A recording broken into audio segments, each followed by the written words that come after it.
Hello everyone. In this series of video, we're gonna be learning how to account for shares and debentures that are being issued by a company.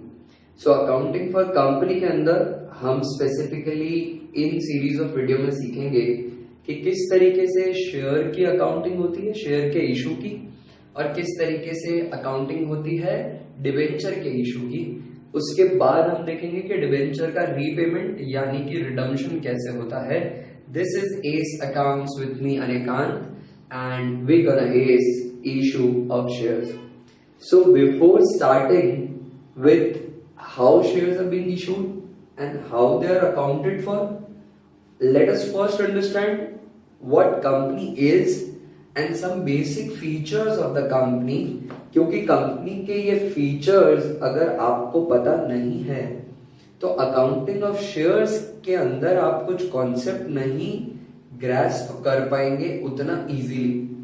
वैसे तो आपको company के ये salient features and what is the difference between a share and debenture पता होना चाहिए, because you have studied this thoroughly in your 11th accountancy syllabus under the chapter forms of business organization and formation of a company, but let us consider this as a revision. So let us first know what a company is. So company is a form of organization created because of a law that is known as Companies Act, which has been recently revised as Companies Act 2013. So Companies Act के अंदर आप company as a form of organisation बना सकते हैं to do any form of business. The form of business although have some say on what business you are doing. Like किसी particular business के लिए कोई फॉर्म ऑफ ऑर्गेनाइजेशन सूटेबल होता है, but that doesn't mean कि कोई भी form of organisation बनाने के लिए वो पर्टिकुलर बिजनेस ही करना जरूरी है. आई मीन कोई रिटेल शॉप वाला भी कंपनी बनाए तो they are not restricted, they can form, but there are suitability criteria, but that subject matter is of business studies and entrepreneurship, not under the purview of the chapter that we are doing currently. So company कोई भी business organisation as a form use कर सकता है. सो retail वाला भी कर सकता है, सब्जी वाला भी कर सकता है, क्लॉथ मर्चेंट भी कर सकता है, anyone can do. So company की डेफिनेशन क्या होती है? See company is an artificial person having a separate legal entity. Company की जो एंटिटी है वो सेपरेट एंटिटी ही नहीं, सेपरेट लीगल एंटिटी है. मतलब in the eye of law as well the company has a separate identity from its owners, those are shareholders. So company is a separate legal entity created by law and ended by law. company को form कौन करता है? law ही form करता है. company takes birth when the law provides it with the certificate of incorporation. company तभी form होती है. and company ends like a person gets a death certificate. The company also needs the certification from law, which is registrar of company. Then only the company can end. बाकी company अपनी इच्छा से बंद भी नहीं हो सकती. Now artificial person है. Company is like we are persons, natural persons. उसी तरीके से कंपनी भी artificial person है.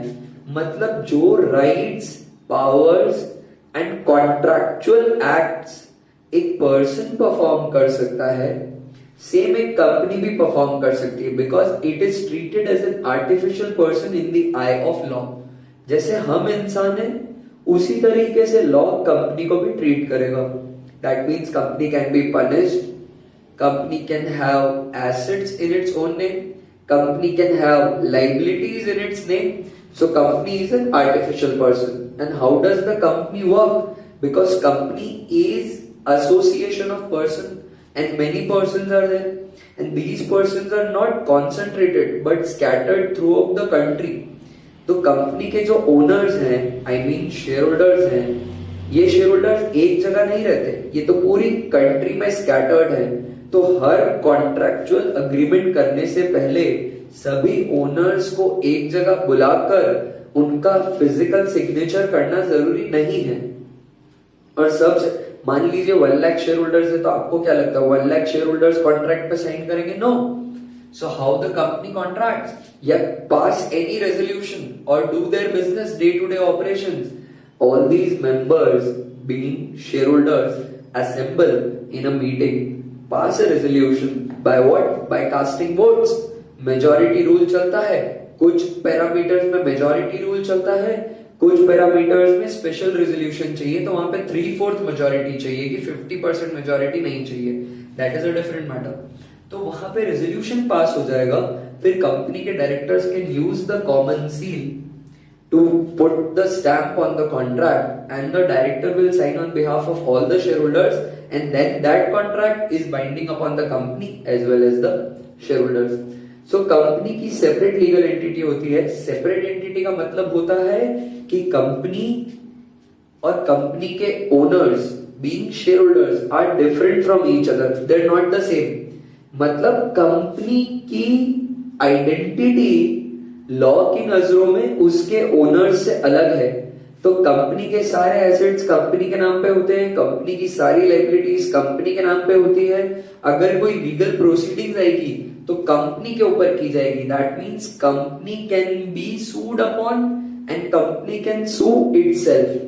मतलब कंपनी केस भी कर सकती है किसी और कंपनी पर भी केस हो सकता है। कंपनी के मेंबर्स पर डायरेक्ट केस नहीं होता। इसे कहा जाता है कॉर्पोरेट व्हील क्रिएट हो जाती है, एक पर्दा क्रिएट हो जाता है between the company and its share holder. So you have to face the company first, then the shareholders and members would the question of shareholders and members would arise upon। यानी company क्या है? Separate legal entity है, different है उसके। Separate entity बोलता है कि owners और कंपनी यानी business are different from each other. Separate legal entity क्या कहता है? बीच में एक वर्ड आ जाएगा, वर्ड क्या है? लीगल। सो लीगल एंटिटी क्या कहता है कि in the eye of law as well this concept is applicable. मतलब आप कानून के सामने कोर्ट ऑफ लॉ में भी आर्ग्यूमेंट दे सकते हैं कि कंपनी अलग है और हमारे ओनर्स अलग है। अब कंपनी को क्रिएट कौन करता है? लॉ क्रिएट करता है। और एंड कौन करता है? एंड भी लॉ करता है। और कंपनी आर्टिफिशियल पर्सन है और एक कॉमन सील के अंदर काम करता है। Now there are two types of company. There are many criteria on the basis of which company can be differentiated, but the major criteria is public company and private company. There is a misconception that public company is a company owned by government. That is ridiculously wrong. Public company is a company in which there is no restriction on transfer of shares. And private company के अंदर क्या होता है? There is a restriction on transferability of share. Now let us understand first कि share क्या होता है। देखिए कंपनी को अपनी कैपिटल रेज करनी है तो company can raise it capital by shares और डिवेंचर्स। सो ये शेयर्स कंपनी क्या करती है? पब्लिक को शेयर ऑफर करती है, फिर पब्लिक कंपनी को पैसा देगी और उस पैसे से कंपनी अपनी कैपिटल बना देगी और उन लोगों के पास शेयर हैं एज एन एविडेंस कि हमने कंपनी के अंदर कैपिटल में इन्वेस्ट किया था। नाउ पब्लिक कंपनी के सभी मेंबर्स अपने शेयर किसी भी थर्ड पर्सन को कभी भी सेल कर जा सकते हैं। There is an exit strategy and entering strategy as well, which is free from any restrictions. Anyone can sell the shares and buy the shares of a public company. Public company के shares market में trade होते हैं। जैसे दुकान पे साबुन मिलता है, सोप मिलता है, उसी तरीके से एक शेयर मार्केट है, वहां पे हर पब्लिक कंपनी के शेयर मिलते हैं। If a seller is willing to sell, anyone can buy it. There is no restriction. मेरे पास शेयर्स है किसी कंपनी के, मैं चाहूं जिसे बेच सकता हूं। पब्लिक कंपनी के अंदर कोई रिस्ट्रिक्शन नहीं होता ट्रांसफरेबिलिटी का, बट प्राइवेट कंपनी के अंदर होता है। प्राइवेट कंपनी के अंदर जो मेंबर्स हैं उन मेंबर्स के बीच में ही शेयर ट्रांसफर हो सकते हैं, किसी थर्ड पर्सन पे नहीं जा सकते। सो प्राइवेट कंपनी फॉर्म होते टाइम उसके अंदर जो मेंबर्स हैं बस उन्हीं मेंबर्स के बीच में शेयर ट्रांसफर होगा, किसी थर्ड पर्सन को शेयर नहीं बेचा जा सकता है। रिस्ट्रिक्शन है ट्रांसफर करने की। This is the major difference you must know to know the accounting of share. There are other differences as well. Private company के अंदर मिनिमम मेंबर्स 2 होते हैं, पब्लिक के अंदर 7 होते हैं। Maximum members in a private company are 200, maximum number of members in a public company, there is no limit to the maximum number of members। Public company को form करने के लिए कम से कम 3 डायरेक्टर्स चाहिए, प्राइवेट कंपनी 2 डायरेक्टर से ही बन सकती है। पब्लिक कंपनी को शेयर्स इशू करने के लिए प्रोस्पेक्टस इशू करना जरूरी है। Private company statement in lieu of prospectus से ही शेयर इशू कर सकती है। प्राइवेट कंपनी को बिजनेस स्टार्ट करने के लिए certificate of commencement of business नहीं चाहिए, पब्लिक कंपनी को certificate of commencement of business चाहिए। And there are several other minimum paid up capital and many other criteria of differentiation between a private company and public company. But what you must know is कि private company के shares की transfer की कोई restriction होती है, but public company के अंदर shares transfer की कोई रिस्ट्रिक्शन नहीं होती। कोई भी मेंबर कभी भी किसी को भी शेयर बेच सकता है या परचेज करके कंपनी का मेंबर बन सकता है। Now company any business requires capital to function. तो अगर आपका फॉर्म ऑफ ऑर्गेनाइजेशन कंपनी हो गया, इसका मतलब ये तो है नहीं कि आपको कैपिटल नहीं चाहिए कि बिजनेस करने के लिए, कैपिटल तो चाहिए। नाउ ये कैपिटल कहां से आएगी? 2 तरीके हैं, owner's fund and borrowed fund, like any other business. So owner's fund क्या होता है कि आप पैसा रेज कर रहे हैं किससे? शेयर से, हमारा खुद का पैसा है, ओनर का पैसा है। कंपनी के ओनर्स कौन होते हैं? Share holders. Now how these share holders provide their capital to the company? Now these share holders does what? ये शेयर होल्डर्स कंपनी के शेयर्स परचेज करते हैं, शेयर्स लेते हैं और इस शेयर्स के बदले पैसा देते हैं कंपनी को। Now how the public at large comes to know about कि कंपनी को अपने शेयर सेल करने हैं, यानी कंपनी को कैपिटल चाहिए, तो उसके लिए कंपनी क्या करती है? कंपनी पब्लिक एट लार्ज को एक डॉक्यूमेंट देती है, that is prospectus. Now prospectus is an invitation document, not an application document. Company ने पब्लिक को क्या दिया? एक डॉक्यूमेंट दिया, प्रोस्पेक्टस। ये एक इन्विटेशन है to the public that you apply for the shares of my company. This prospectus will have details about the company, about its promoters, prospective directors, business model, share का price, कितने share ये बेचना चाहती है, etc etc.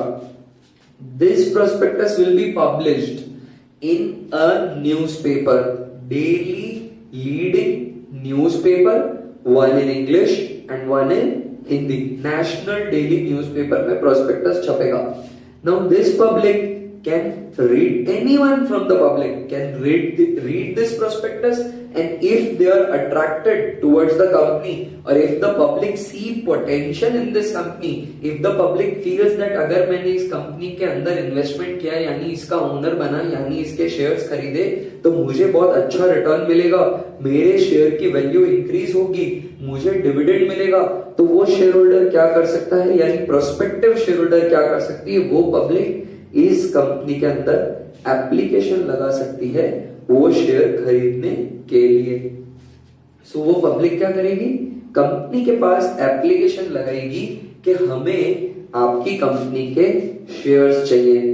Application लगाने का मतलब ये नहीं है कि आपको शेयर मिल ही जाएगा डेफिनेटली, अभी आप अप्लाई कर रहे हैं, एप्लीकेशन एक्सेप्ट होनी चाहिए। अगर एप्लीकेशन एक्सेप्ट होती है तो फिर उस पोटेंशियल इन्वेस्टर को एक्चुअली शेयर मिल जाएंगे और फिर वो बन जाएगा शेयर होल्डर।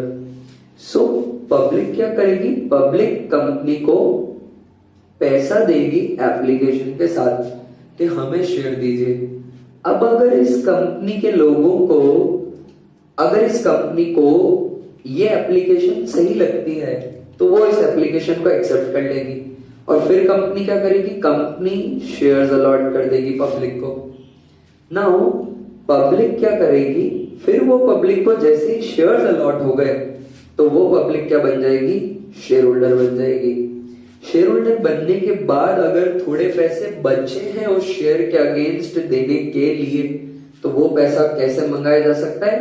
कॉल्स के एक टर्म के अंदर मंगाया जा सकता है। Company can again demand calls from the share holder. So एक शेयर होल्डर परचेज करता है तो सबसे पहले वो एप्लीकेशन लगाता है, एप्लीकेशन के साथ थोड़े पैसे भेजता है। अगर वो एप्लीकेशन सेलेक्ट हो जाती है, एक्सेप्ट हो जाती है, तो उसके बाद उसे शेयर्स अलॉट होते हैं और अलॉटमेंट के टाइम पे भी उस शेयर होल्डर को थोड़ा पैसा कंपनी को भेजना है। और अलॉटमेंट के बाद भी अगर थोड़े पैसे बच जाते हैं तो कॉल पर और पैसा मंगाया जाता है। In a nutshell the thing is कि कंपनी शेयर के पूरे पैसे एक साथ नहीं लेती, ये पैसे टुकड़ों में मांग सकती है। एंड दोज टुकड़े और section are basically what? Application, allotment and call. एक एप्लीकेशन मंगाई जाती है, उसके बाद अलॉटमेंट पर पैसा मंगाया जाएगा और उसके बाद पैसा कहाँ मंगाया जाएगा? कॉल्स पर पैसा मंगाया जाएगा। एक से ज्यादा कॉल भी हो सकती है, 2 call, 3 call, 4 call, depending on the circumstances, it can be depending on the question, right. Company का ओनर्स फंड मतलब शेयर के थ्रू पैसा इस तरीके से मंगाया जाता है। अब जरूरी नहीं है कि कंपनी सारा पैसा खुद का ही रेज करे, company can raise borrowed fund as well, company borrow भी कर सकती है। तो अगर कंपनी बोरो करेगी तो कंपनी वो पैसा कैसे रेज करेगी? डिबेंचर्स के थ्रू।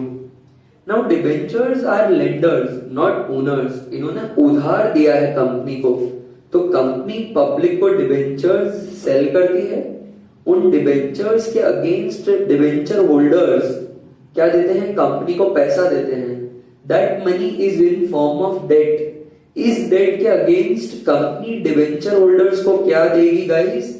डिबेंचर होल्डर्स को देगी इंटरेस्ट, पर डिबेंचर होल्डर्स को पूरा का पूरा पैसा एक given certain period of time के बाद चुकाना है। That is not the case with public, that means that is not the case with shares. Shares के केस में ये पूरा पैसा वापस कभी नहीं चुकाना पड़ता, ये पैसा कंपनी के पास ही रहेगा। बट डिबेंचर होल्डर्स को जो सम दिया है प्रिंसिपल, वो वापस चुकाना है in a given period of time, और साथ के साथ एनुअली इंटरेस्ट भी पे करते रहना है। सो इस वीडियो में हमने समझा कि कंपनी क्या होती है। कंपनी होती है एक separate legal entity created by law, ended by law. Company is an artificial person and works through a common seal.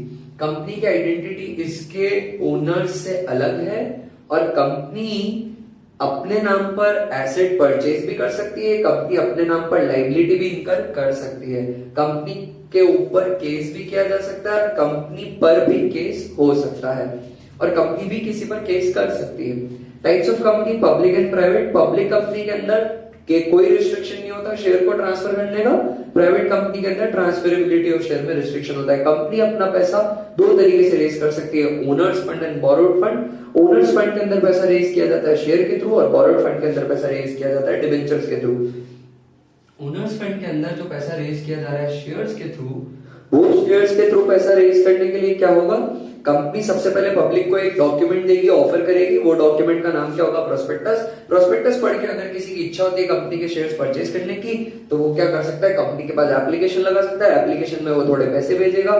फिर उसके बाद अगर उसे शेयर अलॉट हो जाते हैं, उसकी एप्लीकेशन सेलेक्ट हो जाती है, तो एप्लीकेशन के साथ और पैसा मांगा जाएगा, अलॉटमेंट के साथ भी पैसा मांगा जाएगा, और उसके बाद भी अगर थोड़ा पैसा बच जाता है शेयर के अगेंस्ट, तो वो पैसा कितनी भी कॉल्स में मंगाया जा सकता है। तो बेसिकली मेजरली 3 सेक्शंस होते हैं, 3 इंस्टॉलमेंट होता है शेयर का पैसा मंगाने का: एप्लीकेशन, अलॉटमेंट एंड कॉल। और डिवेंचर के केस में कंपनी क्या करती है? पब्लिक को डिवेंचर ऑफर करती है, और डिवेंचर के अगेंस्ट कंपनी के जो पोटेंशियल डिवेंचर होल्डर्स है वो मनी देते हैं, and that money is in form of debt. In the upcoming videos we gonna know how to account for share and then debentures and then the redemption। इस video के अंदर आप concept समझ लीजिए कंपनी से related. अगर आपको और कुछ डाउट है तो प्लीज अपने 11th बिजनेस स्टडीज की बुक्स को रेफर करिएगा। Stay tuned, like, share, subscribe, press the bell icon.